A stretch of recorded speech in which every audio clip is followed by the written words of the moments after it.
자, 우리가 오늘 함께 처음 시작하며 같이 이야기 나눠볼 강연 주제는 바로 이겁니다. 연애를 망치는 관계 중독.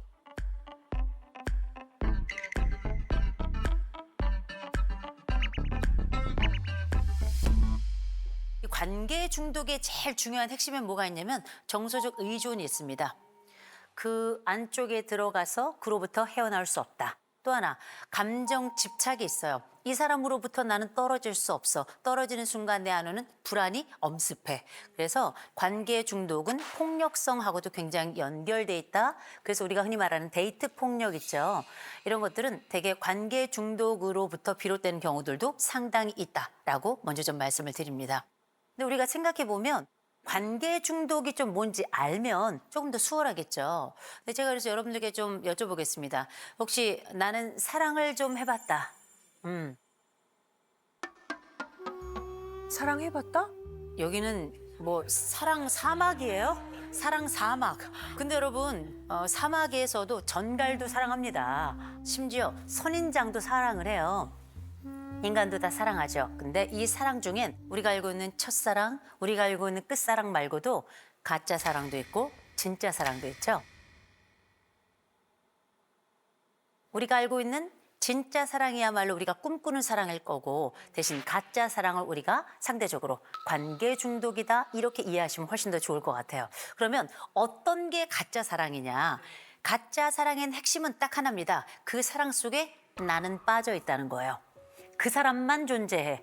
나는 그 사람과의 관계 속에 늘 부차적이거나 혹은 나타나지 않는 존재로 사무적인 게 아니라 이 사람을 위한 사랑. 서로의 사랑 속에 나의 그림자조차 잘 나타나지 않는 그러면 가짜 사랑이 실제 관계 중독으로 나타날 땐 어떤 유형이 있는가? 크게 한 세 가지 유형이 있습니다. 첫 번째 해죽형이 있어요.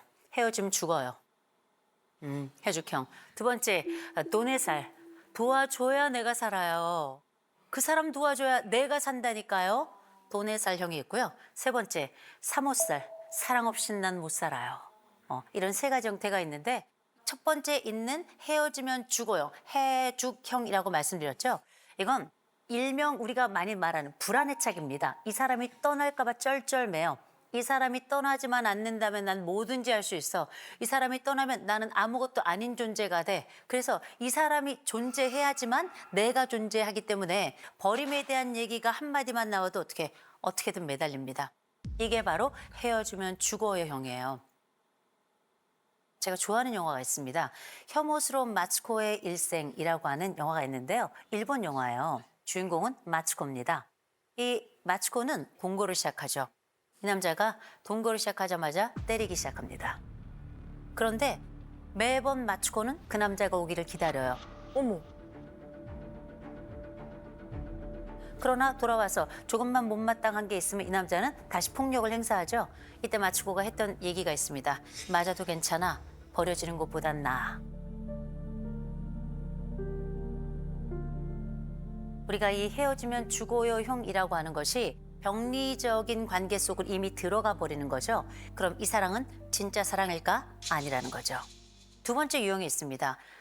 내가 그 사람을 도와야 나도 산다라고 하는 유형이 있어요. 약간의 구원자, 메시아 증후군 같은 게 있다고 봐야 되겠죠. 이런 사람들은 몇 가지 특징이 있습니다. 이 사람을 돕기 위해서 뭐든지 해요. 거짓말도 불사해요. 내 모든 재력이 바닥나도 상관없어요. 그래서 우리는 중독자와 살게 되는 거예요. 이런 사례가 있었어요. 아내가 아주 심각한 알코올 중독이에요. 지각과 결근이 속출하는 거예요. 이 여인이 30대 후반인데 남자는 40대 초반이에요. 아내의 회사에 전화를 해. 여보세요? 부장님, 제 아내가 몸이 아파서 오늘 출근을 못합니다. 그리고 심지어 이 말고도 굉장히 많은 거짓말로 이 아내의 결근과 혹은 조퇴 이런 것들을 다 이 남자가 전담해주고 있어요. 이게 과연 건강한 관계일까요? 절대 아니죠. 이런 모든 사람들이 가지고 있는 아주 놀라운 특징 중에 하나는 뭐냐? 통제 환상이라는 게 있습니다. 내가 이 사람을 이렇게 도와주면 이 사람은 반드시 괜찮아질 것이다. 이거는 망상입니다. 절대 그 사람은 좋아질 수가 없어요. 누가 누구를 구해요? 맞아요. 내가 이 사람을 도와주는 것으로 이 사람은 스스로 할 수 있는 것을 못하게 되거나 놓치게 되죠. 내가 모든 것을 다해 이 사람을 위해 희생을 해. 그래서 이 사람이 좋아질 것이다 믿어요. 그래서 온갖 헌신을 다 했어요. 그랬더니 이 사람이 좀 좋아져. 정상을 회복해가는 것 같아. 이런 일이 벌어지죠. 갑자기 돌보던 사람이 우울증에 걸려. 어머 뭐야 무섭다. 내 역할이 없어지는 건가? 이 역할이 없어지는 순간 나는 존재의 가치가 없어져요. 존재의 의미가 없어지는 겁니다. 그래서 갑작스러운 허무감, 갑작스러운 공허감, 갑작스러운 우울감에 빠져요. 그러다가 다시 이 남자 혹은 이 여자가 나빠지잖아요? 이 사람은 다시 또 확 회복을 해. 왜? 다시금 역할이 생겨나니까. 이 관계는 어느 측면을 봐도 병리적이다, 건강하지 않다 이렇게 얘기할 만하죠. 어쩌면 나의 역할을 위해서 그 사람은 더 상태가 심각해져야 되는지도 모르겠습니다. 이런 걸 우리가 되게 자기 희생 스키마라고 불러요. 스키마라고 하는 건 뭐냐면 내 머릿속에 어떤 생각이나 혹은 감정이나 아니면 어떤 상황은 이래야 돼라고 하는 하나의 규격.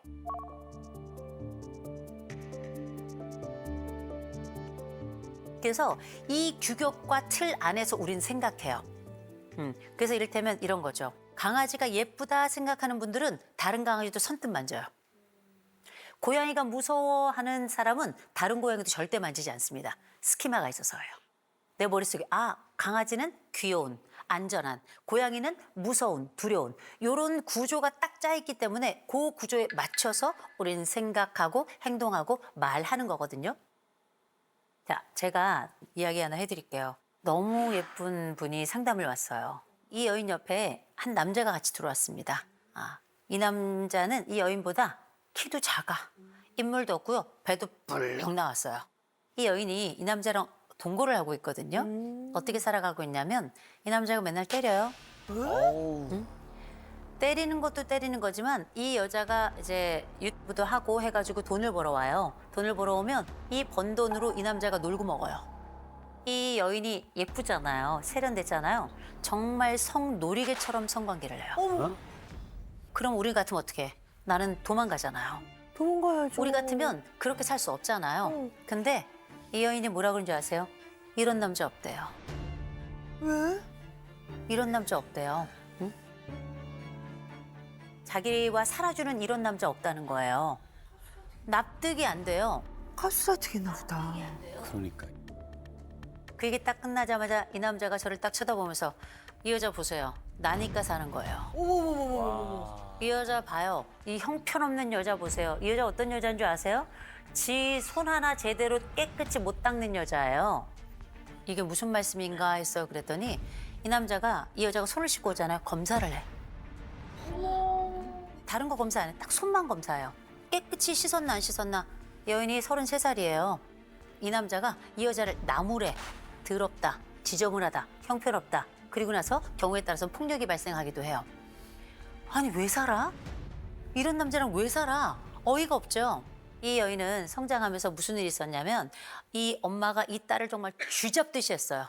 제가 깜짝 놀랐던 게 뭐냐면 그 엄마가 이 딸 손을 검사했어요. 너무 놀랍죠? 그리고 이 남자가 손 검사를 한 거야. 아무것도 없는 이 양아치 같은 남자가. 그러면서 어떻게 나의 성장의 스키마, 엄격하고 나를 함부로 대한 엄마가 싫기도 했지만 나는 이미 그 구조 속에 살면서 익숙했기 때문에 다시금 이 여자는 고향을 찾아온 거예요. 그렇게 그 관계의 반복이 이 남자와의 관계의 반복으로 이어지고 있죠. 진짜 무섭다. 와, 진짜 무섭다. 자기 희생 스키마가 있는 사람은 다른 사람을 돌보느라 내 모든 것들을 다 희생하더라도 이 사람만 살리면 되는 거예요. 심지어 내 몸이 다 문드러져도 상관없어요. 내 돈이 다 날아가도 상관없어요. 그 사랑을 위해서 나는 모든 걸 불사를 수 있어요. 와. 이렇게 이야기하는 거거든요. 이건 사랑이 아니죠. 그 모든 순간에 내가 없으면 그건 사랑이 아닙니다. 기억하셔야 돼요. 세 번째로 좀 말씀을 드리자면 네. 이런 유형이 좀 많아서 사랑 없이는 난 못 살아요. 형. 그렇죠.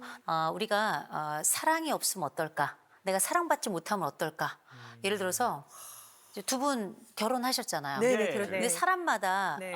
불안할 때가 있잖아요. 있죠. 두 분은 불안을 어떻게 처리하세요? 이거는 충분히 내가 겪을 수 있어라고 생각하고 난 다음에 그 다음에 잊어버려요. 그 다음에 아무 생각 없이 그냥 딴 영화를 본다던가 뇌를 비운다 그럴까? 뭐 그렇게 약간 좀 이겨내는 것 같아요. 근데 그렇게 심하게 불안증이 심한 스타일은 아닌 것 같아요. 저는 약간 좀 무디 스타일이지. 어떠세요? 요새 제가 극복하는 방법 중에는 이제 책 같은 거 보잖아요.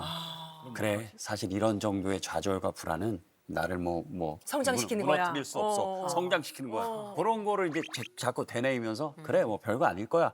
뭐 이렇게 하고 넘어가려고 할수 노력하고 있다. 있어요. 예. 아니 호전 쌤은 네. 어때요? 약간 불안함이 좀 있으신가요? 어떻게 이겨내세요? 그러게. 전 그냥 먹어요. 아니 어제도 라면을 2개나 먹었대. 저는 뭐 이렇게 좀 먹고 불안할 때 혹은 불편할 때 슬플 때 가는 카페가 있어요. 그 카페에 가서는 꼭 와플을 먹어요. 어쨌든 계속 먹어요. 이런 위로 장소하고 위로 음식 같은 걸 저는 잘 쓰는 형이라. 근데 어떤 사람들은 불안하면 바람을 피워요. 어떤 사람은 불안하면 섹스를 해요. 어떤 사람은 불안하죠? 그럼 나가서 원나잇을 해요. 결혼한 상태인데. 이런 불안한 줄타기를 왜 하는가? 더 큰 통증은 작은 통증을 잠재워요. 더 큰 스트레스는 작은 스트레스를 잠재워요. 너와 나 사이의 관계의 위기의 스트레스는 내가 하는 외도의 스트레스를 통해서 잠들어요. 근데 이런 그 섹스 중독이 생각보다 되게 많습니다. 한 직장인은 어느 정도냐면 하루에 3번에서 4번을 해요. 하루에? 이게 어떻게 가능하냐? 아침에 딱 출근을 하잖아요. 점심에 이제 귀청소방 같은 데 가요. 야, 이 사람은 영업사원이에요. 오후 시간에 거의 한 4시에서 5시 정도 되죠? 그럴 때 노래방을 살짝 들려요. 와. 그리고 나서 저녁이 되면 애인을 만나요. 어머. 애인을 만나서 애인도 있어? 애정을 또 나누어요. 이런 방식으로 해서 하루에 평균 3번에서 4번을 해요. 이게 정상적입니까? 몸의 반응도 비정상적이고 관계의 반응도 비정상적이죠. 어머 어떻게 그러지? 근데 보세요. 그렇게 하지 않고는 견딜 수가 없는 거예요. 그래서 왜 이렇게 외도를 하는데 왜 이렇게 다른 데 나가서 엉뚱한 사람들 만나고 그래? 그럼 뭐라는 줄 아세요? 이 섹스는 도구야. 내 마음은 네 거야. 마음은 항상 난 너한테 있다니까 이게 그냥 도구야. 이런 얘기 하거든요. 그러나 도구가 아니고요. 잦은 외도는 병이에요. 관계 중독입니다. 정확하게. 제가 그러면 우리 관계 중독과 관련해서 간단한 체크리스트 우리도 한번 해볼까요? 네 한번 해보고 싶어요. 그죠? 자, 첫 번째입니다. 자, 관계 문제 때문에 수면이나 식사나 나의 일상적인 출퇴근이라든지 이런 일상적인 기능이 흔들려 본 적이 있다.